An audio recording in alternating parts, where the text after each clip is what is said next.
Assalamualaikum warahmatullahi wabarakatuh. Perkenalkan, nama saya Dinda Rismayela Siregar dengan NIM 2103276. Nah, di sini saya akan membahas untuk pertemuan selanjutnya di mata kuliah negosiasi dan advokasi bisnis yang akan dipandu oleh Pak Wahyu. Nah, di bagian ini saya akan membahas tentang studi kelayakan bisnis. Nah, sebelum itu minggu-minggu kemarin kita sudah menjelaskan adanya kita akan membahas tentang bisnis. Kita sudah membahas tentang perencanaan bisnis. Kita sudah membahas tentang apa itu advokasi dan juga advokasi bisnis. Nah, di sini kita akan membahas tentang studi kelayakan bisnis. Nah, sebelum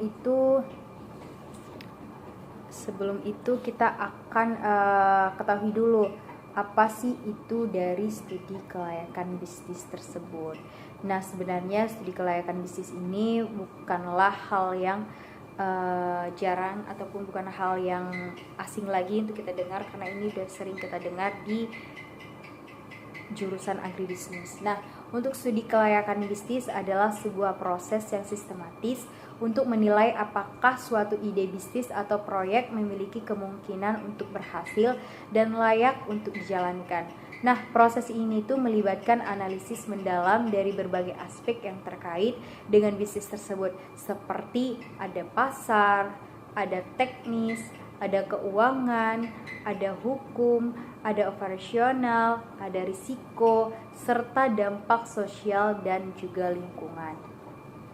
Nah, untuk tujuan utamanya adalah untuk memberikan gambaran yang jelas mengenai potensi keberhasilan dan juga risiko dari proyek atau ide bisnis tersebut. Nah, sebelum keputusan investasi ini dibuat, maka kita akan melakukan suatu studi kelayakan bisnis tersebut. Nah, lebih lanjut lagi bahwa di sini kita akan bahas tentang studi kelayakan bisnis tersebut. Nah, untuk studi kelayakan bisnis ini juga merupakan proses evaluasi dan juga analisis untuk menentukan apakah ide bisnis atau proyek tertentu layak untuk kita jalankan. Nah, tujuan utama dari studi kelayakan bisnis ini adalah untuk menilai potensi keberhasilan proyek dari berbagai aspek sebelum investasi besar dilakukan. Nah, berikut ada komponen utama dalam studi kelayakan bisnis. Yang pertama itu ada menganalisis pasar. Nah, di dalam komponen ini kita akan melakukan sebuah penilaian permintaan pasar, segmen pasar yang dituju, dan juga persaingan serta tren pasar yang lagi tren pada saat ini. Nah, menganalisis pasar ini memang sangatlah baik dan harus kita lakukan dalam sebuah studi kelayakan bisnis. Nah, yang kedua ada analisis teknis. Nah, dalam analisis teknis ini kita akan melakukan sebuah penentuan kebutuhan teknis seperti teknologi, lokasi, fasilitas, dan proses produksi yang diperlukan. Nah, untuk komponen yang ketiga ada analisis keuangan.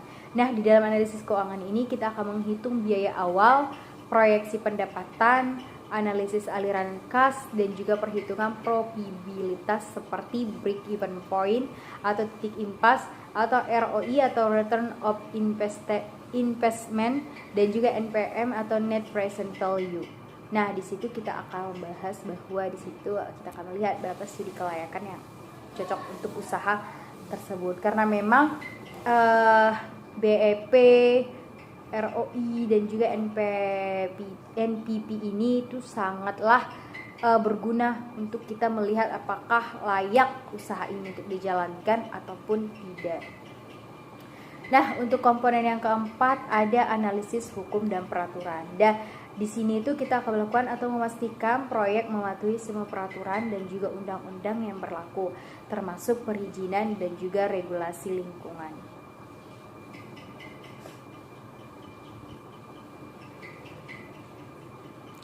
Selanjutnya ada analisis operasional atau menilai kemampuan operasional bisnis seperti manajemen, struktur organisasi, dan juga sumber daya manusianya. Nah, untuk komponen yang keenam adalah analisis resiko. Nah, di sini kita akan menganalisis resiko apa yang akan kita jalani ketika kita sudah menjalankan bisnis tersebut. Nah, di sini kita mengidentifikasi dan menilai resiko potensial serta strategi mitigasi resiko tersebut. Nah, untuk komponen yang ketujuh itu ada aspek sosial dan juga lingkungan. Nah, di dalam aspek sosial dan lingkungan ini kita melakukan bahwa mempertimbangkan dampak sosial dan juga lingkungan dari proyek atau bisnis yang akan kita jalankan tersebut. Nah, studi kelayakan bisnis ini biasanya itu menghasilkan laporan yang merangkum temuan dari analisis-analisis tersebut dan memberikan rekomendasi apakah bisnis atau proyek tersebut layak untuk kita lanjutkan atau tidak. Nah, untuk laporan ini sangat penting untuk meyakinkan investor, pemangku kepentingan, dan juga pihak-pihak lain yang akan terlibat dalam usaha bisnis kita tersebut.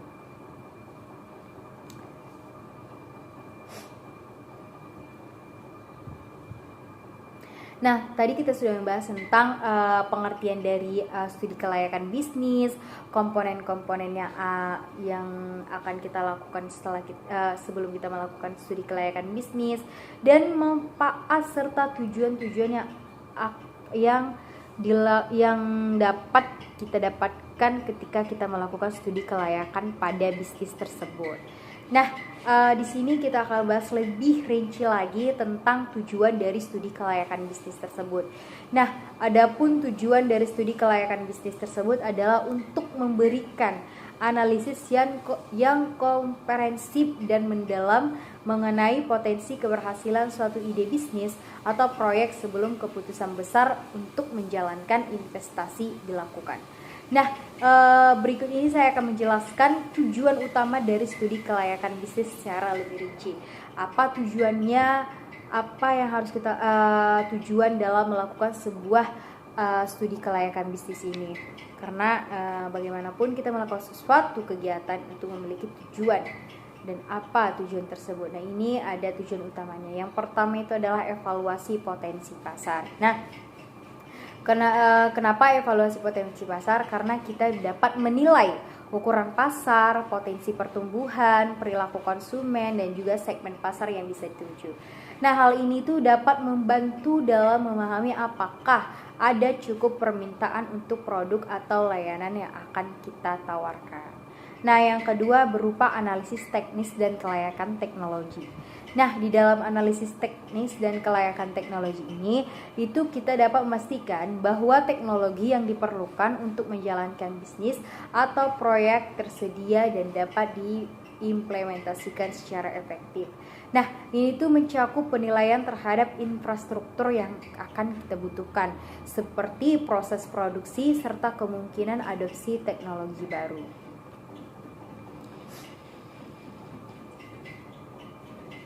Nah, selanjutnya itu ada penilaian keuangan. Nah, di dalam penilaian keuangan ini apa yang harus kita lakukan? Yaitu berupa menghitung biaya awal yang diperlukan untuk memulai bisnis atau proyek. Nah, serta proyeksi pendapatan dan juga pengeluaran dalam jangka waktu tertentu. Nah, di dalam analisis keuangan ini mencakup break-even analysis atau analisis titik impas, atau ROI atau Return on Investment, dan juga NPV Net Present Value, dan juga Payback Period ataupun periode pengembalian modal.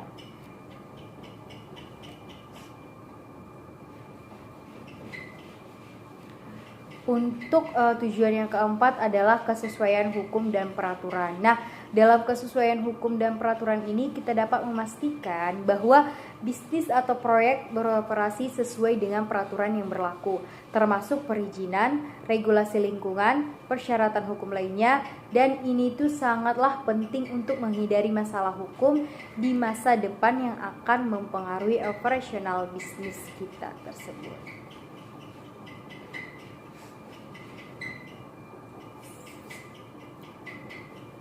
Untuk tujuan yang kelima ada analisis operasional.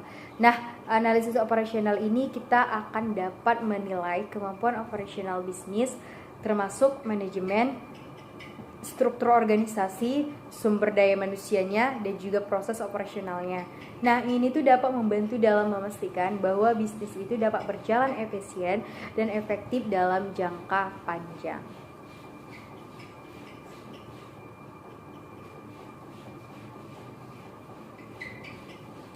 Nah, selanjutnya terdapat tujuan yang keenam, yaitu identifikasi dan mitigasi resiko. Nah, identifikasi dan mitigasi resiko ini bertujuan untuk mengidentifikasi resiko yang mungkin dihadapi bisnis atau proyek, seperti risiko finansial, operasional, ataupun pasar. Nah, setelah itu kita akan menyusun strategi untuk mengurangi atau mengelola risiko termasuk seefektif mungkin, seperti kita melakukan manajemen risiko. Nah, untuk tujuan yang ketujuh adalah dampak sosial dan juga lingkungan. Nah, dampak sosial dan juga lingkungan ini kita dapat menilai dampak yang mungkin ditimbulkan oleh bisnis atau proyek terhadap masyarakat dan juga lingkungan sekitar. Nah, hal ini tuh mencakup pada aspek seperti keberlanjutan, tanggung jawab sosial, perusahaan, dan kompatibilitas dengan nilai-nilai sosial yang akan berlaku.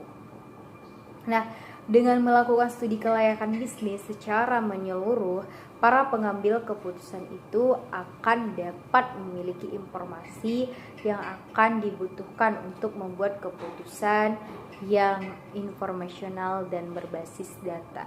Nah, berbasis data di sini itu terkait dengan kemungkinan keberhasilan bisnis dan juga proyek di masa depan. Nah, ini juga dapat membantu kita dalam mengurangi risiko kegagalan dan juga meningkatkan peluang untuk mencapai tujuan bisnis jangka panjang.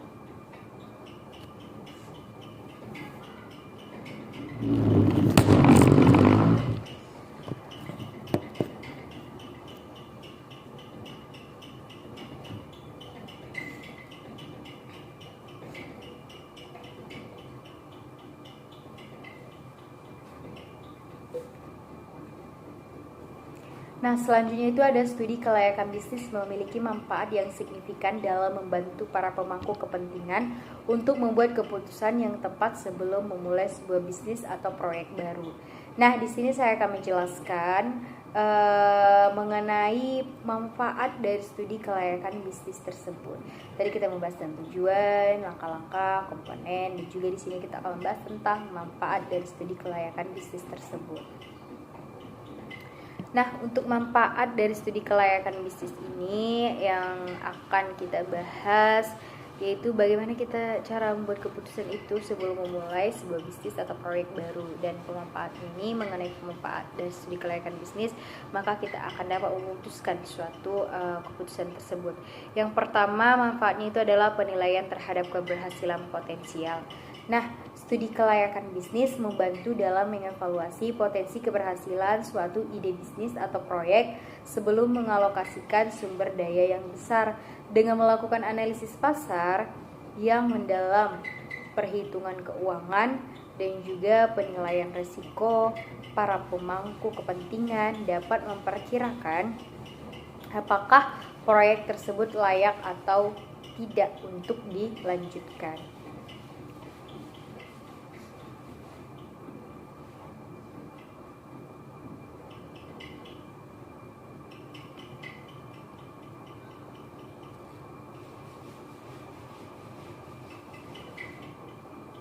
Nah, yang kedua ada pemetaan kebutuhan dan juga persyaratan. Nah, melalui studi kelayakan, kebutuhan yang diperlukan untuk menjalankan bisnis atau proyek dapat diidentifikasikan secara jelas. Nah, ini tuh mencakup pada infrastruktur fisik, teknologi, sumber daya manusia, serta persyaratan hukum dan regulasi yang harus dipenuhi sebelum operasionalnya dimulai.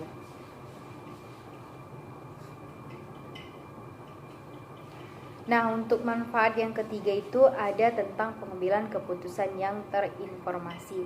Nah, dalam pengambilan keputusan yang terinformasi ini, studi kelayakan itu menyediakan data dan informasi yang diperlukan untuk membuat keputusan yang terinformasi. Nah, analisis pasar ini membantu untuk memahami apakah ada pasar yang cukup besar untuk produk atau layanan yang ditawarkan. Nah, sedangkan analisis keuangan ini akan memberikan gambaran tentang investasi yang diperlukan di potensi pengambilan dan juga waktu pengembalian modal yang akan diharapkan.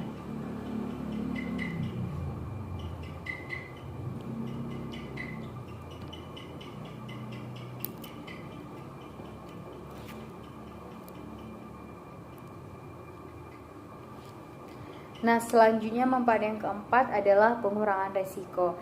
Nah, dengan mengidentifikasi dan mengevaluasikan resiko potensial, studi kelayakan membantu dalam merencanakan strategi untuk mengurangi atau mengelola resiko yang mungkin terjadi selama operasional bisnis.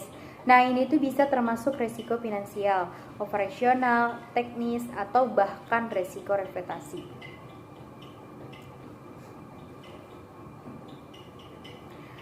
Nah, untuk manfaat yang kelima ada meningkatkan kredibilitas dan keyakinan pihak luar. Nah, mengidentifikasi kredibilitas dan keyakinan pihak luar itu ini membahas tentang laporan hasil studi kelayakan bisnis yang memberikan bukti nyata bahwa tentang keberlanjutan dan juga potensi keberhasilan bisnis atau proyek kepada investor, pemberi pinjaman, dan juga pihak lain yang terlibat. Nah, hal ini juga dapat meningkatkan kredibilitas perusahaan dan meningkatkan keyakinan pihak luar untuk berinvestasi atau bermitra dengan bisnis tersebut.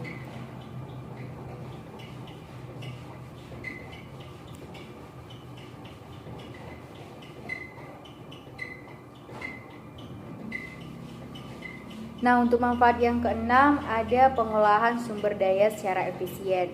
Nah, pengolahan sumber daya secara efisien ini kita dapat memahami bahwa secara lebih baik kebutuhan operasional dan finansial bisnis atau proyek. Nah, studi kelayakan ini nantinya akan membantu dalam pengolahan sumber daya secara lebih efisien. Ini juga dapat mengurangi pemborosan dan peningkatan produktivitas dalam jangka panjang. Nah, itu untuk manfaat yang keenam. Dan sekarang kita akan bahas tentang manfaat yang ketujuh, yaitu mendukung perencanaan strategis. Nah, di dalam mendukung perencanaan strategis ini apa yang manfaatnya? Nah, manfaatnya itu dari hasil studi kelayakan bisnis nanti dapat membantu dalam merumuskan rencana bisnis yang lebih baik dan juga strategis. Nah, ini termasuk penetapan tujuan jangka pendek dan juga jangka panjang, strategi pemasaran, pengembangan produk, serta perencanaan keuangan yang lebih baik. Nah, selanjutnya itu ada pemanfaatan yang ke-8.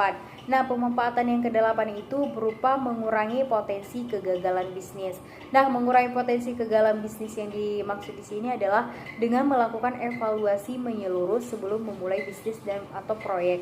Nah, studi kelayakan ini membantu dalam mengidentifikasi faktor-faktor yang dapat menyebabkan kegagalan dan dengan demikian ini juga dapat meningkatkan peluang untuk sukses dalam jangka panjang.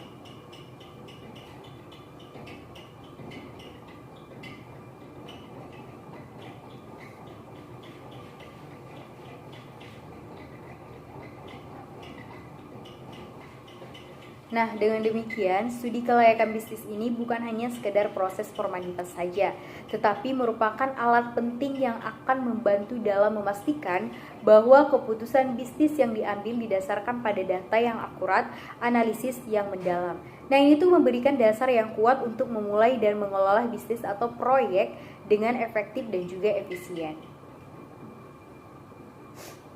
Nah, sebelum itu kita akan membahas tentang beberapa studi kelayakan bisnis ini memang sangat penting dalam kita sebelum melakukan sebuah pembisnisan. Setelah kita melakukan suatu perencanaan bisnis, maka kita memang harus melakukan kelayakan. Apakah perencanaan bisnis kita tadi layak untuk kita jalankan? Nah, studi kelayakan bisnis ini juga melibatkan beberapa tahapan penting yang dilakukan secara sistematis untuk mengevaluasi dan menganalisis potensi keberhasilan suatu ide bisnis atau proyek sebelum dijalankannya secara penuh.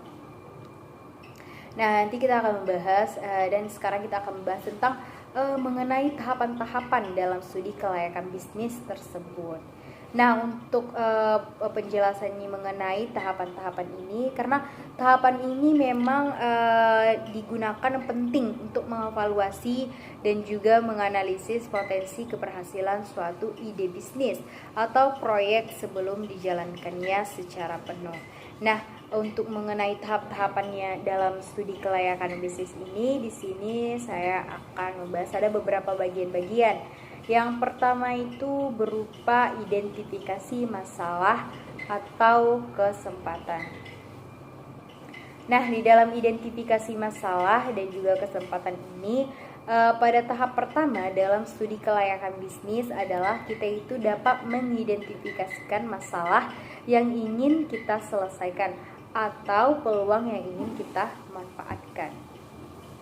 Nah, pada bagian ini juga dapat meliputi analisis terhadap kebutuhan pasar yang belum terpenuhi atau inovasi baru yang dapat menghasilkan nilai tambah bagi seluruh konsumen.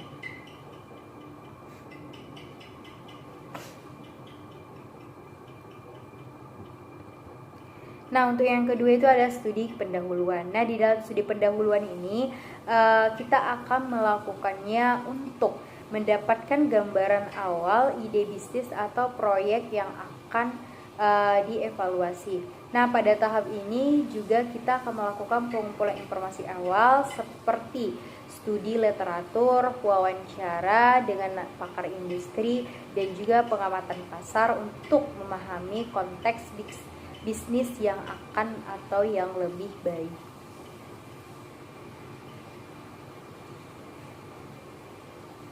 Nah, yang keenam ada analisis pasar. Nah, di dalam analisis pasar ini apa yang akan kita lakukan dan komponen atau tahapan apa yang harus kita lakukan. Nah, dalam analisis pasar ini merupakan sebuah tahapan penting untuk menilai potensi pasar yang ada. Nah, ini tuh mencakup identifikasi segmen pasar yang potensial, analisis perilaku konsumen, tren pasar, serta analisis terhadap pesaing yang ada. Nah, data dari analisis pasar ini sangat penting untuk menentukan apakah ada cukup permintaan untuk produk atau layanan yang akan kita tawarkan nantinya.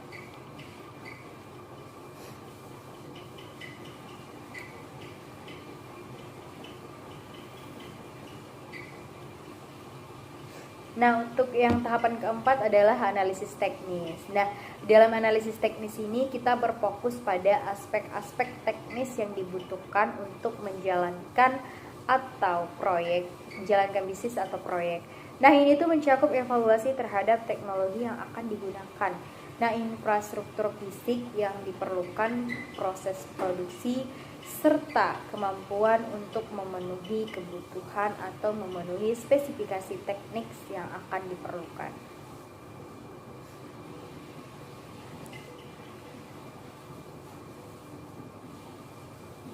Yang kelima ada analisis keuangan. Nah, tahapan analisis keuangan ini kita akan digunakan untuk mengevaluasi aspek finansial dari ide bisnis atau proyek. Ini tuh mencakup perhitungan biaya awal yang akan diperlukan untuk memulai suatu bisnis tersebut. Nah, atau memulai proyek tersebut. Nah, proyeksi pendapatan dan juga pengeluaran dalam jangka waktu tertentu, serta perhitungan untuk menentukan probabilitas seperti break-even point, return of investment, dan juga net present value atau NPV.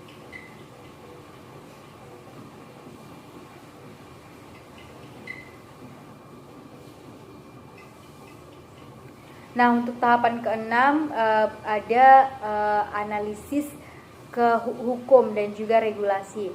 Nah, analisis hukum dan juga regulasi ini tuh sangatlah penting untuk memastikan bahwa bisnis atau proyek beroperasi sesuai dengan peraturan yang berlaku. Nah, ini juga mencakup tentang evaluasi terhadap persyaratan perizinan, peraturan lingkungan, serta aspek hukum lainnya yang relevan. Nah, dengan operasional bisnis serta aspek hukum lainnya yang relevan dengan operasional bisnis. Nah, untuk tahapan yang ketujuh adalah analisis operasionalnya. Nah, di dalam analisis operasional ini, tahapan tersebut ini bertujuan untuk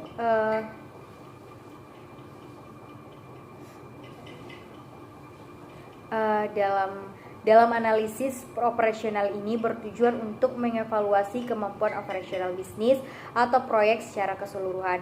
Nah, ini tuh meliputi penilaian terhadap manajemen yang diperlukan, struktur organisasi, sumber daya manusia yang dibutuhkan, serta proses operasional yang akan digunakan untuk menjalankan bisnis atau proyek tersebut.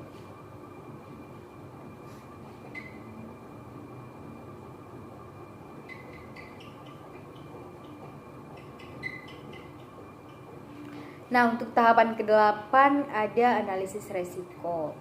Nah, di dalam tahapan ke-8 analisis resiko. Analisis resiko ini digunakan untuk mengidentifikasi potensi resiko yang mungkin dihadapi selama operasional bisnis atau proyek. Nah, ini yang mungkin memang kita hadapi selama operasional bisnis atau proyek tersebut. Ini juga mencakup evaluasi terhadap risiko finansial, operasional, teknis, serta risiko lain yang mempengaruhi keberhasilan bisnis atau proyek tersebut.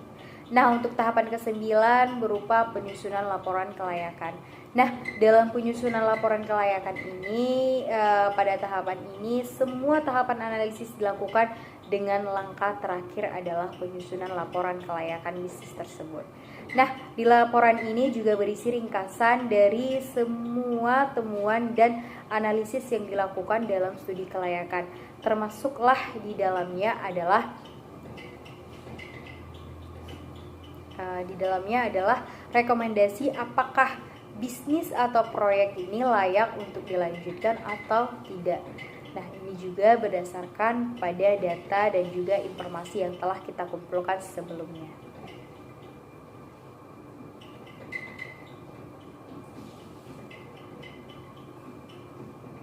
Nah, untuk tahapan yang ke-10 yaitu presentasi dan juga keputusan.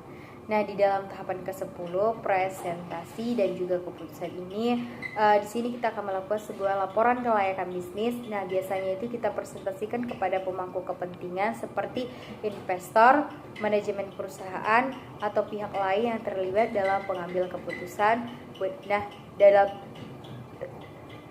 pada tahapan ini, berdasarkan laporan itu, keputusan akhir dapat dibuat apakah untuk melanjutkan bisnis atau proyek, atau menunda atau menghentikan pengembangan ide bisnis atau proyek tersebut. Nah, disitulah kita akan dapat memutuskannya apakah bisnis ini akan kita jalankan lebih lanjut ataupun akan berhenti di situ saja. Nah, melalui tahap-tahap ini, studi kelayakan bisnis membantu dalam memberikan gambaran yang komprehensif dan mendalam mengenai potensi keberhasilan suatu ide bisnis atau proyek. Nah, hal ini juga dapat memungkinkan para pengambil keputusan untuk membuat keputusan yang terinformasi dan juga meminimalkan resiko sebelum mengalokasikan sumber daya yang signifikan.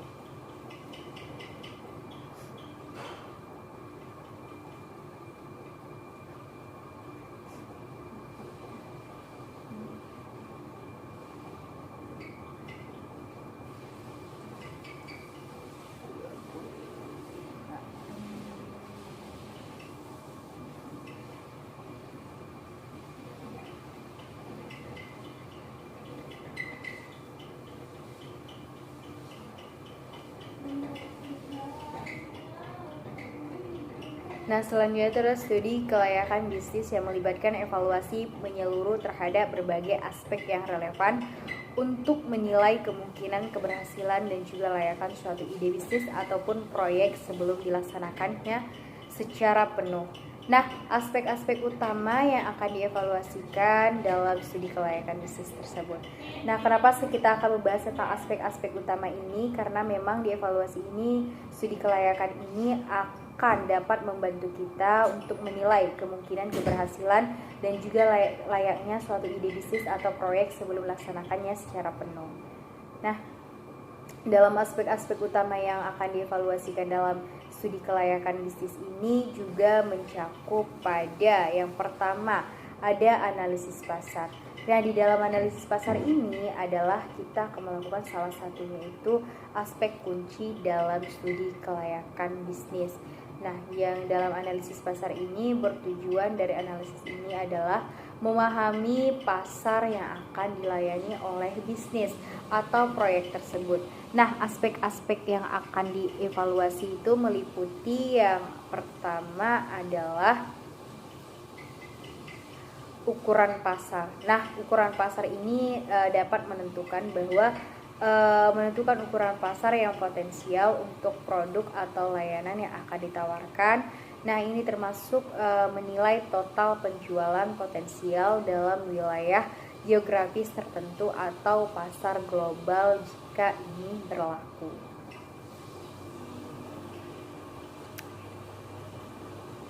Selanjutnya ada segmentasi pasar.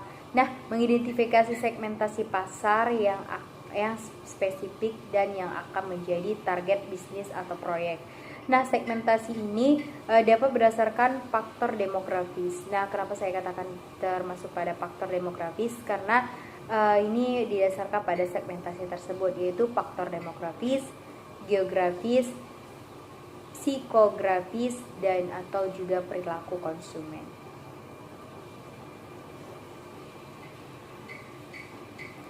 Selanjutnya juga ada tren pasar. Nah, di dalam tren pasar ini kita akan menganalisis tren dan perubahan dalam perilaku konsumen, teknologi, dan juga kebijakan pasar yang dapat mempengaruhi permintaan atas produk atau layanan yang akan kita tawarkan tersebut.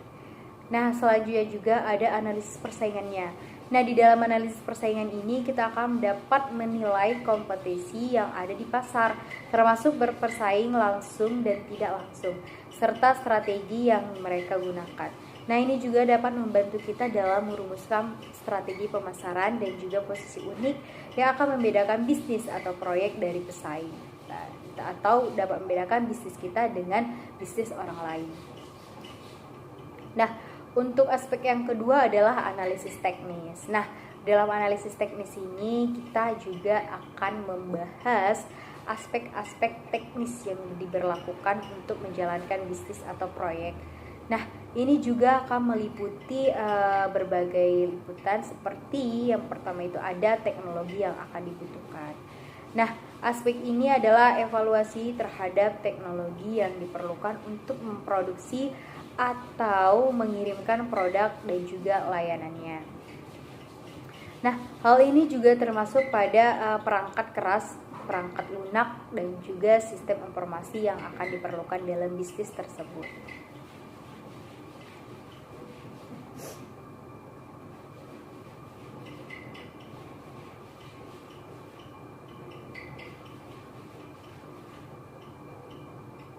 Nah, dalam aspek ini juga ada infrastruktur fisik. Nah, penilaian ini terhadap kebutuhan infrastruktur fisik seperti bangunan, mesin, peralatan, dan juga fasilitas lainnya yang diperlukan untuk operasional bisnis. Selanjutnya juga dalam aspek ini juga termasuk pada proses produksinya. Nah, di dalam proses produksi ini kita mungkin bisa mengidentifikasikan proses bisnis atau penyediaan layanan yang akan digunakan, serta mengidentifikasikan efisiensi operasional yang dapat kita tingkatkan. Nah, untuk aspek yang ketiga yaitu analisis keuangan. Tadi kita udah bahas aspek pertama, aspek kedua, dan sekarang kita akan bahas tentang aspek yang ketiga yaitu analisis keuangannya. Nah, analisis keuangan adalah aspek penting dalam menilai keberlanjutan finansial suatu bisnis atau proyek. Nah, ini tuh dapat mencakup beberapa hal. Yang pertama itu ada biaya awal. Nah, di dalam biaya awal ini apa sih yang akan kita lakukan? Nah, dalam tahapan ini biaya awal kita akan menghitung biaya yang dibutuhkan untuk memulai bisnis atau proyek, termasuk investasi awal dalam aset fisik, teknologi, dan juga modal kerja tersebut. Nah, selanjutnya di sini juga kita akan melihat proyeksi pendapatannya. Nah, di dalam proyeksi pendapatan ini kita akan membuat estimasi terhadap pendapatan yang diharapkan dari penjualan produk. atau layanan dalam jangka waktu tertentu berdasarkan analisis pasar dan juga strategi pemasarannya.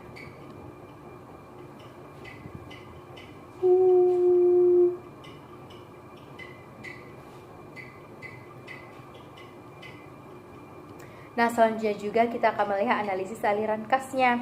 Nah, menganalisis aliran kas ini masuk dan keluar untuk menentukan apakah bisnis atau proyek mampu memenuhi kewajiban finansialnya, serta mengidentifikasi waktu yang tepat untuk memperoleh dana tambahan jika diperlukan.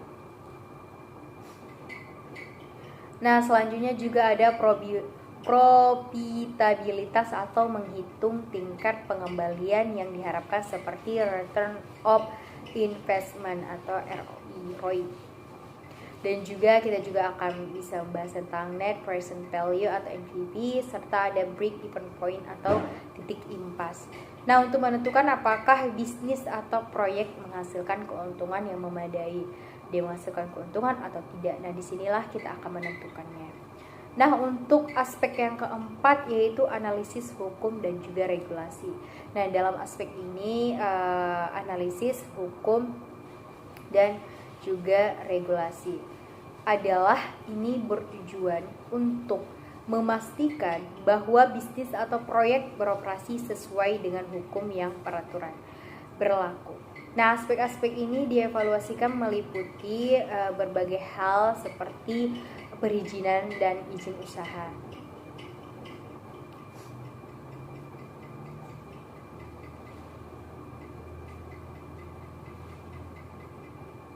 Nah, dalam perizinan dan izin usaha ini kita dapat menilai persyaratan perizinan, lisensi, dan juga izin yang diperlukan dari pemerintah atau badan pengatur untuk menjalankan bisnis atau proyeknya. Nah, selanjutnya juga di dalam aspek ini ada kepatuhan lingkungan. Nah, dalam kepatuhan lingkungan ini kita dapat menilai dampak lingkungan dari operasional bisnis atau proyek, serta memastikan bahwa aktivitas bisnis sesuai dengan regulasi lingkungan yang berlaku. Baik, kita akan lanjutkan pada kepatuhan terhadap hukum lainnya. Nah, kepatuhan terhadap hukum lainnya itu kita dapat memastikan bahwa bisnis atau proyek mematuhi semua peraturan hukum lainnya yang berlaku. Nah, seperti konsumen, keamanan produk, dan juga keamanan kerja. Nah, di dalam ini juga kita akan membahas beberapa aspek-aspek lainnya seperti aspek yang kelima, yaitu analisis operasionalnya. Nah, untuk analisis operasional ini kita akan membahas tentang kemampuan dan juga proses yang diperlukan untuk menjalankan bisnis atau proyek secara efisien. Nah, ini juga termasuk pada manajemen dan juga strukturnya. Nah, manajemen dan struktur organisasi ini menilai struktur organisasi yang optimal serta kemampuan manajerial yang diperlukan untuk mengelola operasional bisnis atau proyek tersebut.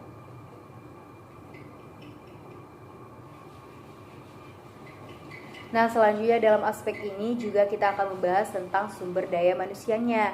Nah, sumber daya manusia di sini kita akan mengevaluasikan terhadap kebutuhan sumber daya manusia, keterampilan yang diperlukan, dan juga strategi untuk merekrut, mengembangkan, dan juga mempertahankan tenaga kerja yang kompeten.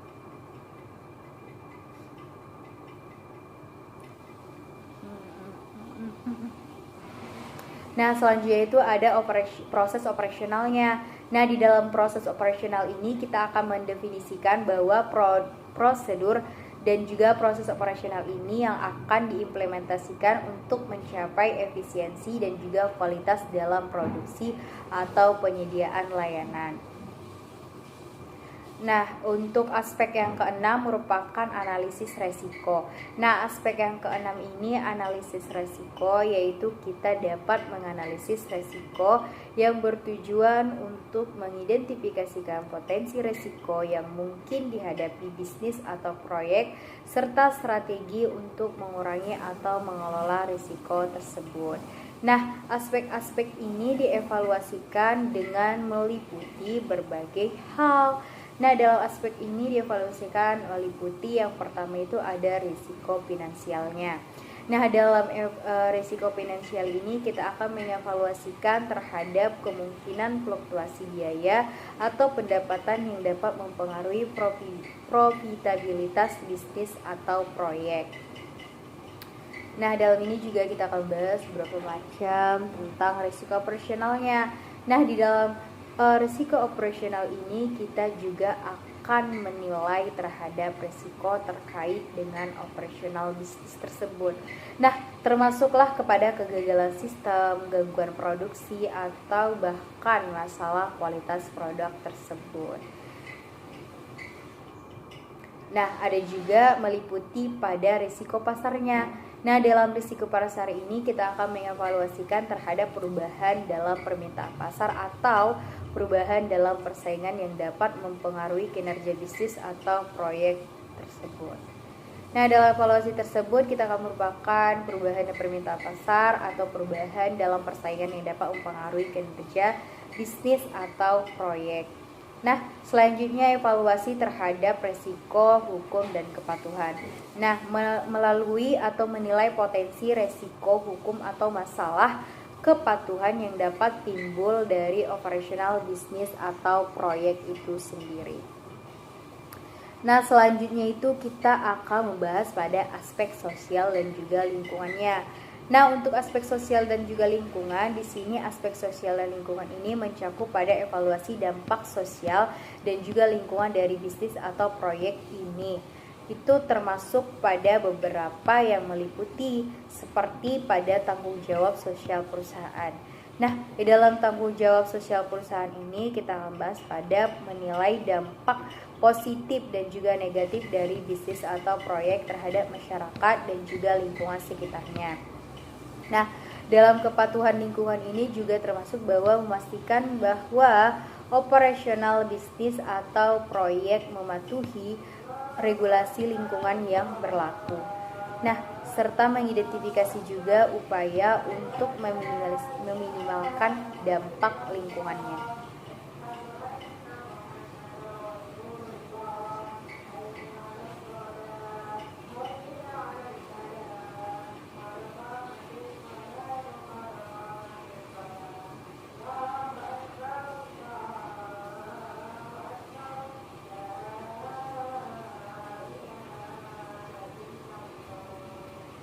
Nah, selanjutnya itu pada hubungan dengan pihak-pihak terkait.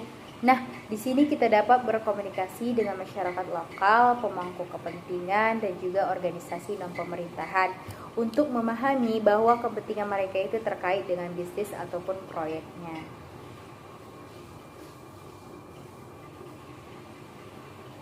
Nah, dari sini kita dapat menyimpulkan bahwa dari ke-7 aspek-aspek tadi kita dapat menjelaskan bahwa banyak sekali aspek-aspek ini sangat penting dalam kita membuat studi kelayakan bisnis. Nah, untuk aspek yang pertama itu berupa tentang